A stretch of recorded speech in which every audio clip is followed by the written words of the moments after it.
Acoustic foam panels. I bought about 40 of these online. How are you supposed to put these on the wall? I don't want to ruin my paint. I don't want to ruin the wall. Let's come up with a way to hang these on the wall. So of course you could glue them to the wall. Absolutely not. Staple them to the wall. Also a no-go.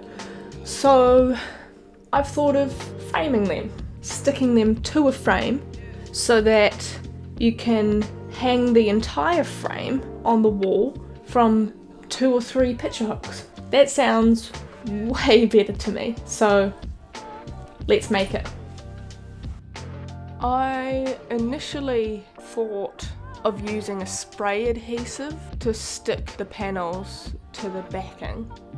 But I'm in a rather small studio room and there's not great ventilation in here, so I thought that was probably not a good idea. I didn't want to do it outside because, you know, I'll probably get a leaf or something stuck to it.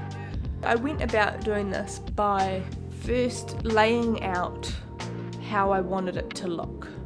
Right, so I like the look of the alternating pattern, and unfortunately I did have to trim 6 panels, not too much, but I initially thought, you know, what if I covered the frame and didn't have to cut any panels? But then that might look a bit janky, so I thought it would look cleaner, and I got a second opinion on this.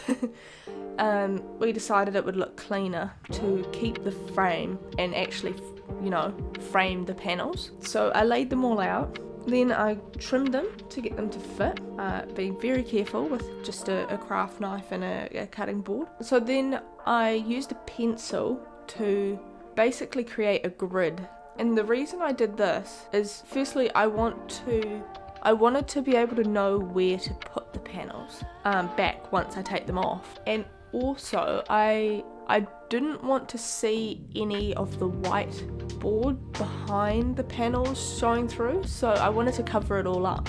And the way I achieved this was by mixing paint, and I created like a dark grey colour, and then basically painted over the grid, and that way if the panels don't meet each other perfectly, you'll see grey in the gap instead of the white.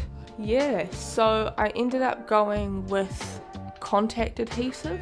What it is a adhesive that bonds to itself, so you have to put it on both sides. I put it on the back of the foam panels, keeping in mind that you have to be very generous with the adhesive on foam because it's so porous, and it's just a giant sponge. It just absorbed all the glue. And then I also had to dollop it onto the white backing, being very careful not to get the glue on anything else, like the carpet or my hands. I'm really happy with how it turned out. It was quick, really fun to do. The only downside was the only downside was the glue absolutely stunk. It smelled so bad and so strong. Yeah, it was a really fun project. Thank you for watching.